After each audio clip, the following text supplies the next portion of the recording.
क्या आप थक गए हैं? क्या आप चिंता, तनाव और भय से जूझ रहे हैं? क्या आप जीवन में ज्यादा खुशी और शांति चाहते हैं? तो द पावर ऑफ नाउ आपके लिए एक रिवॉल्यूशन बुक है। ये किताब आपको सिखाएगी कि कैसे पास्ट और फ्यूचर के बोझ को छोड़कर प्रेजेंट मोमेंट में जीना है।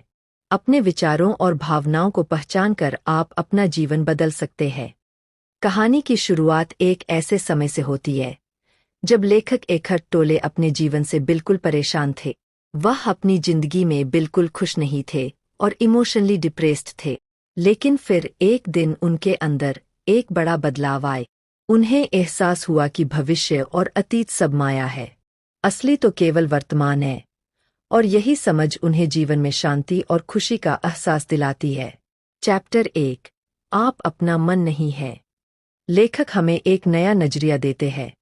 अपने मन को एक ऐसी नदी समझिए जिसमें विचारों का बहाव लगातार होता रहता है। हम अक्सर इस बहाव को अपना असली रूप मान बैठते हैं।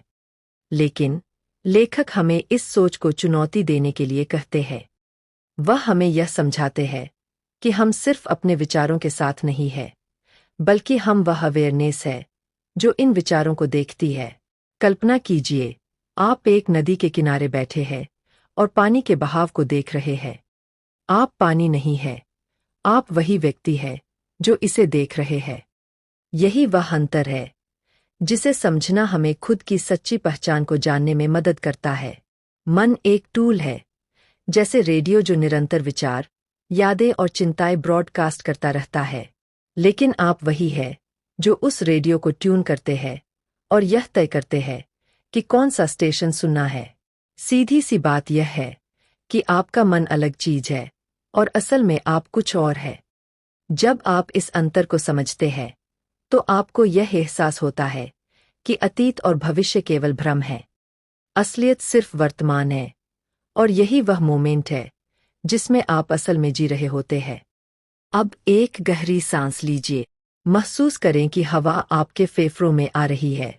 अपने शरीर में होने वाली हलचल पर ध्यान दें। यही आप है। आप वही है जो इस मोमेंट में महसूस कर रहे हैं। जब आप इस मोमेंट को अपनाते हैं तो आप जीवन के सार को महसूस करते हैं। चैप्टर 2 कॉन्शियसनेस दर्द से बाहर निकलने का रास्ता। कॉन्शियसनेस वह शक्ति है जो हमें जीवन के दर्द और दुख से बाहर निकाल सकती है। हम में से ज्यादातर लोग अपने इमोशंस और यादों का बोझ उठाए चलते हैं। ये भावनाएं हमें दबाव में डाल सकती है और मानसिक दर्द का कारण बन सकती है। यह जैसे आपके कंधे पर एक भारी बैग हो जो चिंता, पछतावे और भय से भरा हुआ हो। लेकिन हमारी असली आजादी तो वर्तमान में है। कल्पना कीजिए, आप क्लास में बैठे हैं। अतीत कल के होमवर्क जैसा है और भविष्य कल की परीक्षा की तरह। लेकिन इस मोमेंट में आप केवल अपनी टीचर की बात सुन रहे हैं। यही है प्रेजेंट मोमेंट। कभी कभी हमारा मन बहुत बिजी हो जाता है, जैसे एक छोटी सी आवाज जो लगातार बकबक करती रहती है। लेकिन क्या आप जानते हैं, आप सिर्फ वह आवाज नहीं है, आप वही है जो इसे सुनते हैं।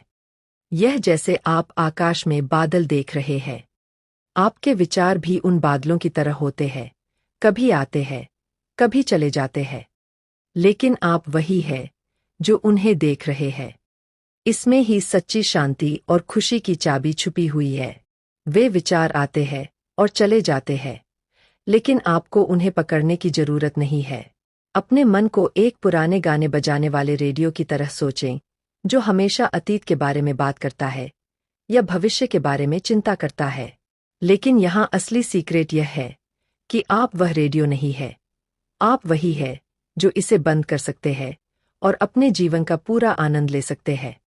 लेखक चाहते हैं कि हम गहराई से समझें कि हमारे पास अभी ही सब कुछ है।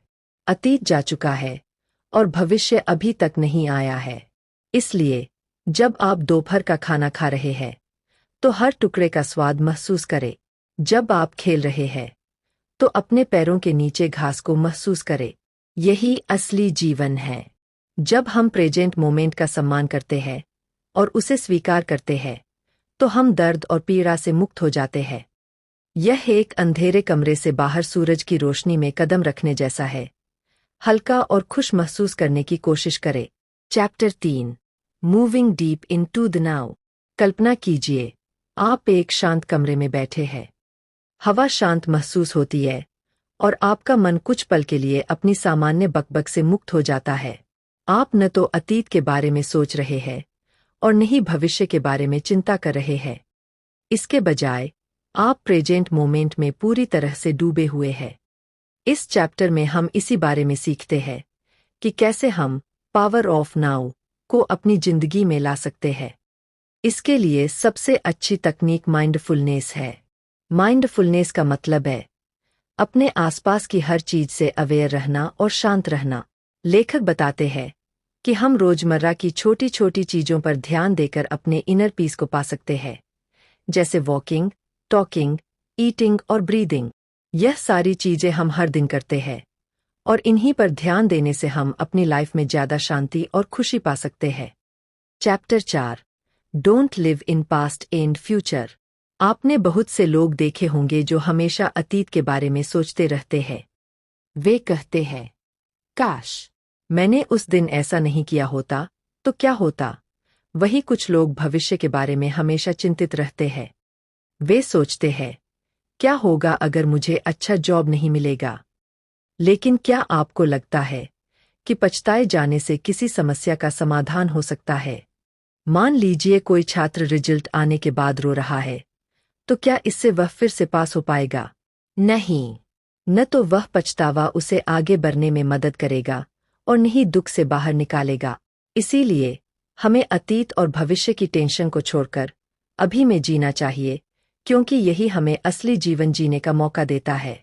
हम अक्सर अपनी भावनाओं से इतने घुल मिल जाते हैं कि हम सोचने लगते हैं कि हम वही भावनाएं हैं।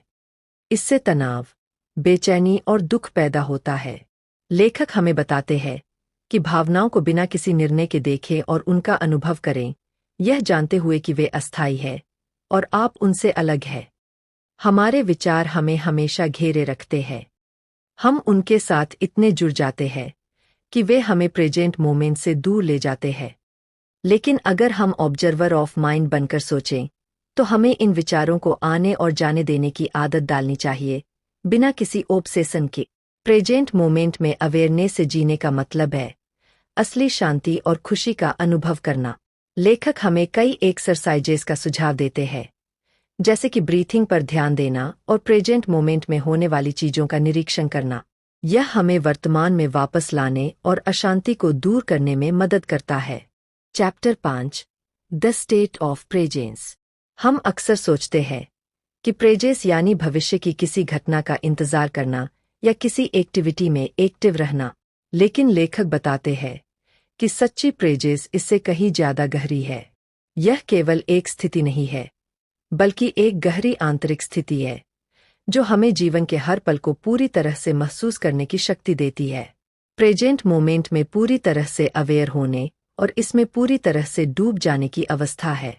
यह विचारों, भावनाओं या इच्छाओं में खोए रहने के बजाय बिना किसी क्रिटिसिज्म के जो कुछ भी हो रहा है उसे स्वीकार करने के बारे में है। हम आमतौर पर इंतजार को समय की बर्बादी मानते हैं, लेकिन लेखक इसके विपरीत बताते हैं। सच्चा इंतजार भविष्य के लिए क्यूरियोसिटी से नहीं, बल्कि प्रेजेंट मोमेंट में पूरी तरह से प्रेजेंट होने के बारे में है। जब हम अपने विचारों और भावनाओं से इंटेंसिटी से जुड़े होते हैं, तो बाहरी दुनिया की सुंदरता को पूरी तरह से देख पाना मुश्किल हो जाता है। लेकिन जब हम प्रेजेंट मोमेंट में शांत और अवेयर होते हैं, तो हम एक गहरे जुड़ाव का अनुभव करते हैं, जैसे किसी शांत झील का पानी अपनी गहराई को दिखाता है। वैसे ही प्रेजेंस की शांति भी हमारे चारों ओर की सुंदरता को दिखाने में मदद करती है। अगर आपको हमारी समरी अच्छी लग रही है, तो बुक को सब्सक्राइब करना ना भूले।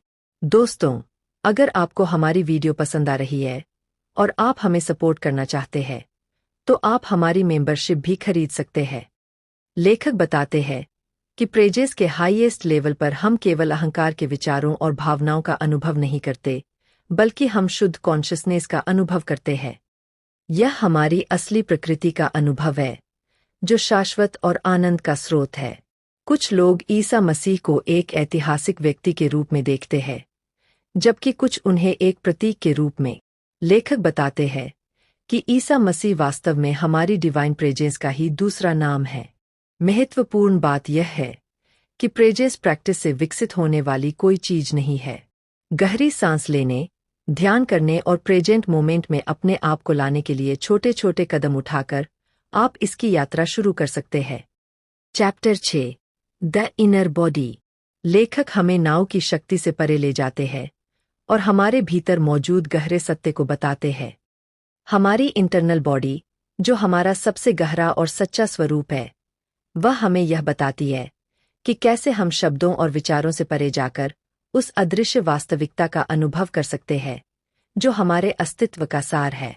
हमारी शारीरिक बॉडी और मन अस्थायी होते हैं, लेकिन हमारे भीतर एक गहरी, स्थिर और शाश्वत शक्ति है जिसे अनुभव किया जा सकता है, महसूस किया जा सकता है।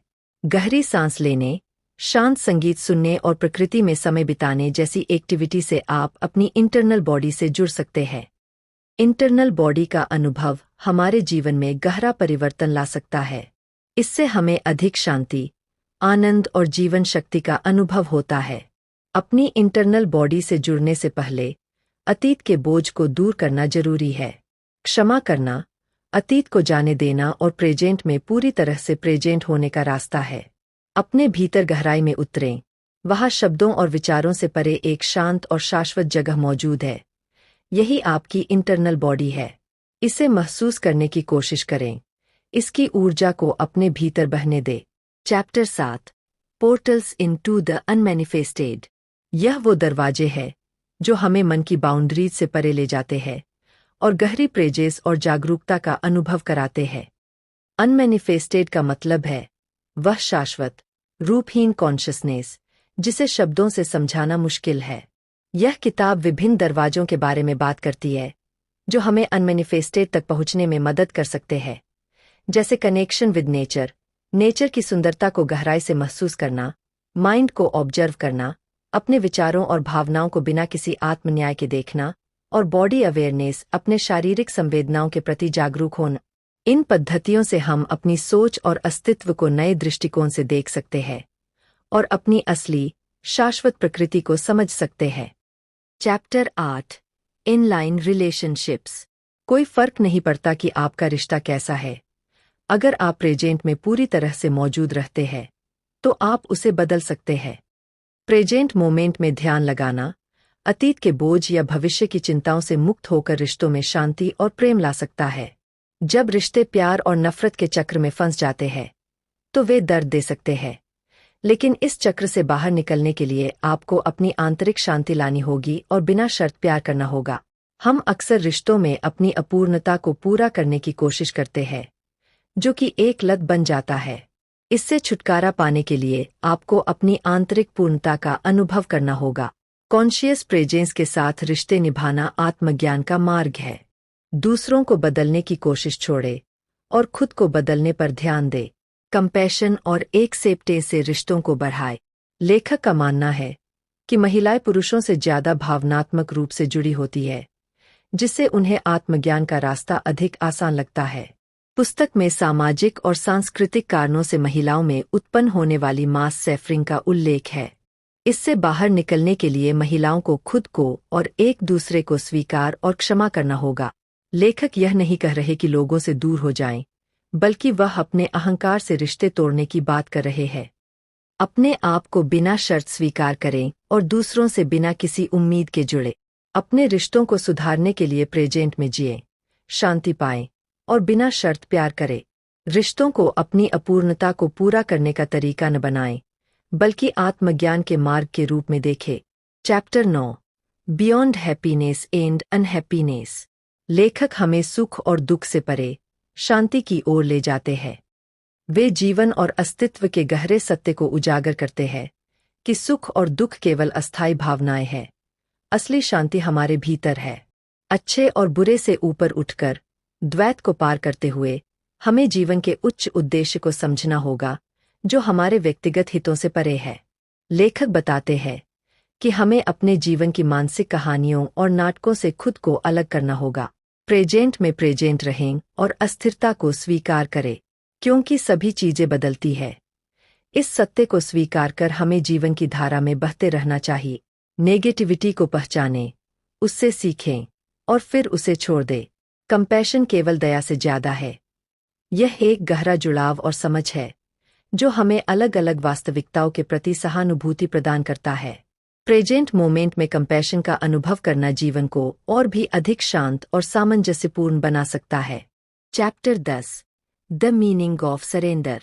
सरेंडर का अर्थ है प्रेजेंट को स्वीकार करना और रेजिस्टेंस को छोड़ना, चाहे वह किसी स्थिति, विचार या भावना के रूप में। यह हमारे अहंकार को नियंत्रित करने और आंतरिक शांति खोजने का रास्ता है।